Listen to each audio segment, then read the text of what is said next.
The Rise of Islam in Spain, a captivating chapter of world history, is a narrative of cultural confluence, conquest, and coexistence that left an indelible mark on the Iberian Peninsula.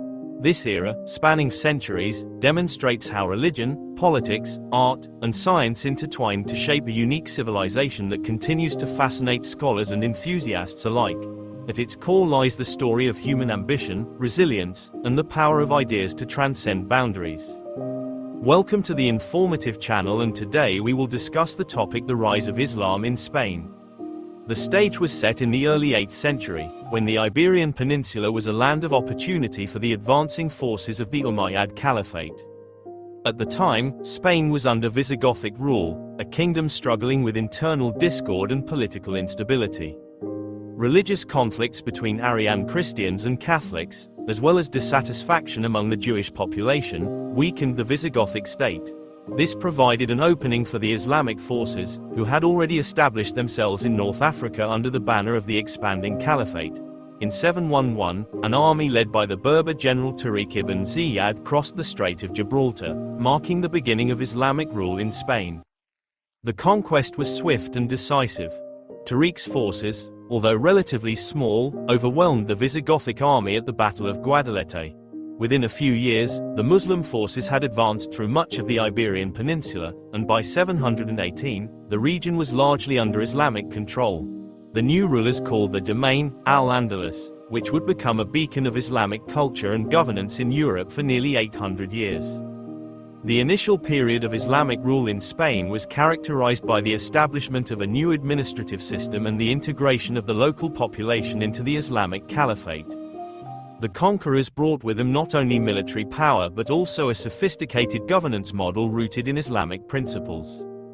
They introduced a system of taxation, land redistribution, and justice that sought to accommodate the diverse population of Muslims, Christians, and Jews. This approach, known as dimitude, allowed religious minorities to maintain their faiths and practices in exchange for a tax, the jizya. While the system was not without its inequities, it laid the groundwork for the relatively harmonious coexistence that became a hallmark of Al-Andalus. Under Islamic rule, Spain became a melting pot of cultures, languages, and traditions. The Arab and Berber conquerors brought with them the intellectual and artistic achievements of the Islamic world, which mingled with the rich traditions of the Iberian Peninsula. This cultural synthesis found expression in architecture, literature, music, and science. The construction of the Great Mosque of Cordoba, a masterpiece of Islamic art and architecture, symbolized the transformation of Spain into a center of learning and culture. With its intricate geometric patterns, elegant arches, and serene courtyards, the mosque became a physical embodiment of the cultural fusion that defined Al-Andalus. One of the most remarkable aspects of Islamic Spain was its contribution to the intellectual life of medieval Europe. The rulers of Al-Andalus, particularly during the period of the Umayyad Emirate and Caliphate, placed a high value on education and scholarship. Libraries, schools, and research institutions flourished, attracting scholars from across the Islamic world and beyond. Cordoba, the capital of Al-Andalus, became a hub of knowledge, rivaling cities like Baghdad and Damascus. Scholars in Al-Andalus made significant advances in fields such as mathematics, astronomy, medicine, and philosophy. Figures like Averroes, Ibn Rushd, and Maimonides, a Jewish philosopher and physician, exemplified the intellectual vibrancy of this period. The political landscape of Al-Andalus was as dynamic as its cultural achievements. Initially governed as a province of the Umayyad Caliphate, it gained independence in 756 when Abd al-Rahman I, a member of the Umayyad dynasty fleeing the Abbasid overthrow in the east, established the Emirate of Cordoba. His successes transformed Cordoba into one of the most prosperous and influential cities of the medieval world. In 929, Abd al-Rahman III proclaimed himself caliph, signaling a new era of political and cultural dominance for Al-Andalus. However, the unity of Al-Andalus was often challenged by internal divisions and external pressures. By the late 10th century, the Caliphate began to fragment, giving rise to the taifas, smaller independent kingdoms. While these taifas continued to contribute to the cultural and intellectual life of Spain, their political weakness made them vulnerable to the growing power of the Christian kingdoms in the north. The Reconquista, a centuries-long effort by Christian rulers to reclaim the Iberian Peninsula, gained momentum during this period. The decline of Islamic rule in Spain was marked by periods of resurgence and resistance.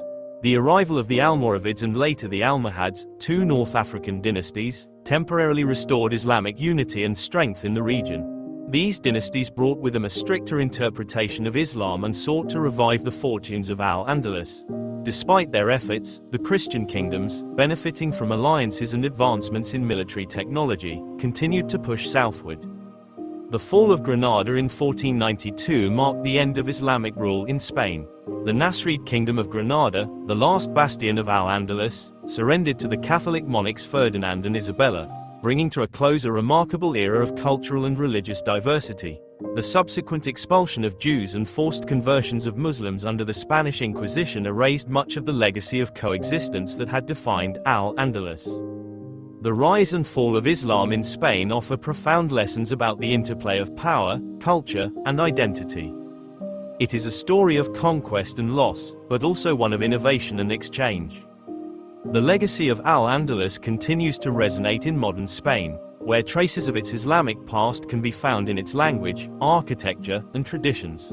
Moreover, the history of Islamic Spain serves as a reminder of the potential for diverse communities to coexist and thrive, even in the face of profound differences.